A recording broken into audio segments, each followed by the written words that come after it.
Hey, what's going on, fight fans? Hey, this is Coach D, the Wild Man, coming at you again with another episode of Coach D Media. Now, you know I do with Coach D Media. I talk about all things combat sports related, from the highs to the lows.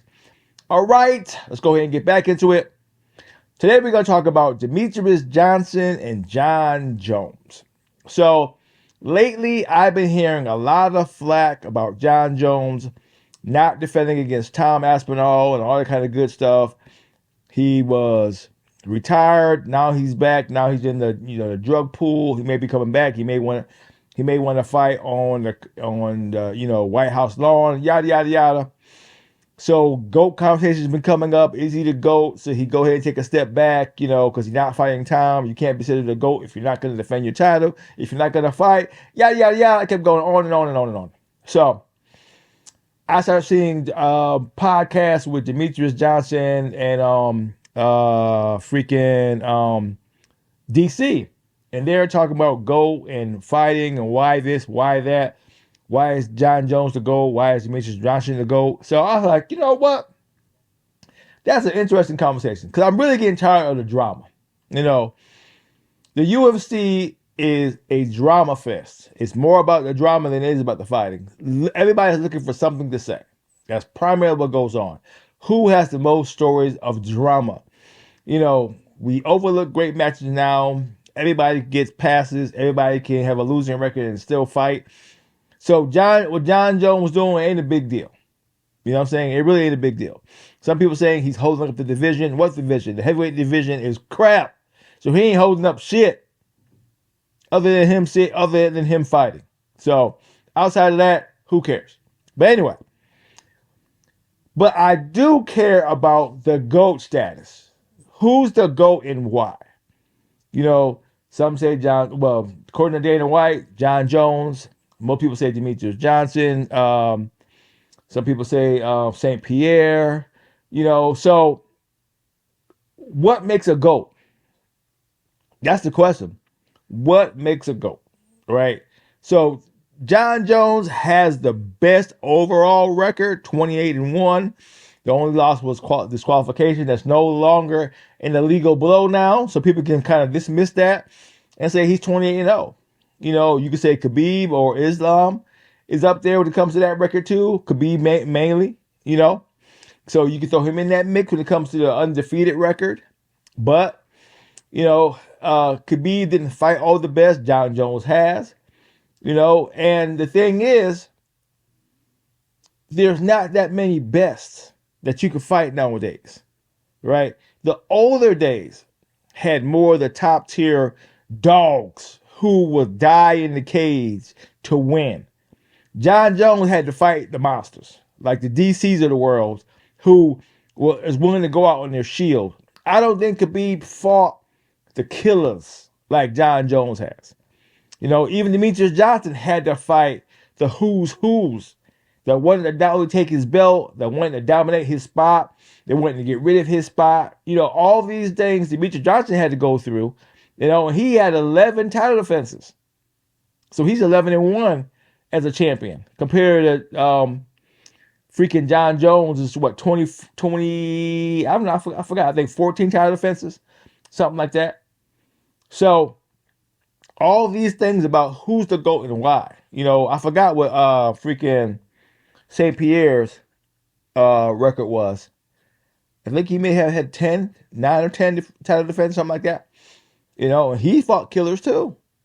So it comes down to what made that fighter great. Okay. To where they were always able to win. Right?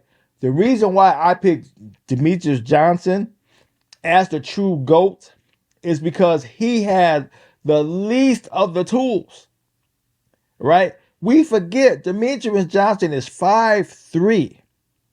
They didn't even have a 25-pound division until later on in the UFC. He had to fight at 35. He had to beat he had to fight most of his competition at heavier weights. He's a natural 125er.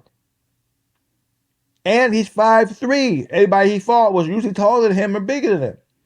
right? And he had to find a way to win. He wasn't going to dominate in the height category or the weight category or the strength category. He had to be quicker, faster, and had better skill than everybody he fought up against. So when they had a 25-pound division and he finally got his weight class, he was unbeatable. Could nobody beat him. And everybody who fought him had to come down in weight to fight him. So he was always fighting heavier fighters. Very few were natural 125ers like he was, right? Most of them had stronger punching power. Most of them are taller, lankier, you know, and he found a way to win continuously, even going to one championship where he fought most of the guys who were seasoned 125ers, natural 125ers, still find a way to win, right? That's why he's the GOAT, because he had the least amount of tools to work with in just his stature, of his height, weight. He had to outfight heavier fighters on a regular basis, right? Now you talk about a John Jones, who was freaking, for all lack of a better word, a phenom. He was 6'4", right? 238, had an 84-inch, something like that, reach. So he had longer legs and longer arms than just about anybody he fought. Who can get in on him? Who can get in on him? He kept everybody at arm's length. He didn't have to have that many ways to win because he was such a genetic specimen that people couldn't get around. You can't get around somebody who has long arms and long legs. Torso was long. You know, you can't do simple submissions on somebody who's long like that. He had so many advantages over the majority of his fighters that it was hard to stop him. I'm not saying he didn't have skill. He did. Demetrious Johnson had better skill. Demetrious Johnson had more things to overcome than John Jones did. Simply. And don't forget, John Jones was always dominant because he had the size advantage, the height advantage, the reach advantage. Okay? Most of the components had to find a way to get to him. That's the other way around. Right? Not to mention, John Jones was a great wrestler, so was Demetrious Johnson. You know what I'm saying? John Jones had a submission game, so did Demetrious Johnson. You know, so they were equal in certain aspects, but then they were far apart in just the genetic factors. That's why Demetrious Johnson was a better fighter than John Jones. That's why he's the GOAT. He had 11 title defenses with all these things stacked against him. And on top of that, John Jones was freaking Dana White's golden boy. So John Jones could do no wrong. You know, hit and run, get in trouble, blah, blah, blah. After the smoke cleared, John Jones right back on top. He get in there, get a quick win, right back on top to go. You know what I'm saying? Dana White has never shit on John Jones, to my knowledge, severely.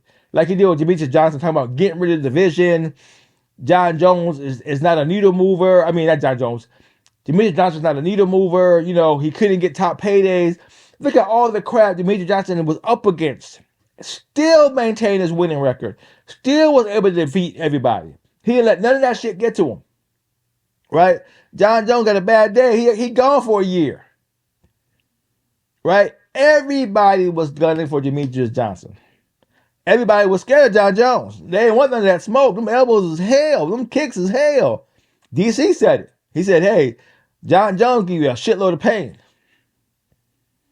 So Demetrious Johnson had to outfight all his opponents to be considered who he is in GOAT status. That's why he's better than John Jones. He had to overcome more and still stay on top, right? He had to develop being a dominant fighter and outfight fighters. Fighters are on his level. He had to outfight them. Very few fighters were on John Jones' level.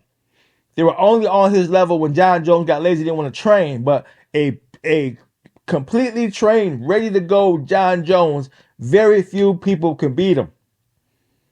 Okay? Now John Jones is what? 36, 38, wherever how old he is. Right? He's no longer in his prime. So Tom Aspinall coming up, you know, is like, hey, I can beat John Jones. Now, if John Jones gets serious, you can't. right? Even at his age, but he's on the opposite side of his prime.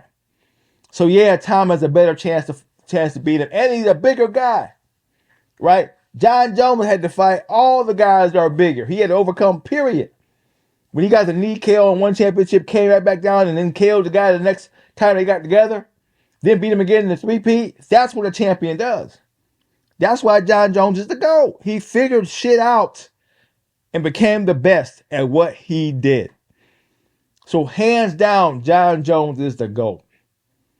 Because he came up in the decades just like John Jones. They were probably in the UFC around the same time.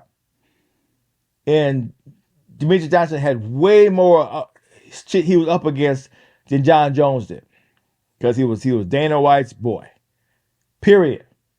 So that's why I said let me start doing these type of conversations, because I'm getting tired of the drama. Right? Don't get me wrong. On the good shit, I'm going to chime in. Right? But the John Jones shit, who cares? Who really cares? Right? Tom got other fights to do now. So who cares?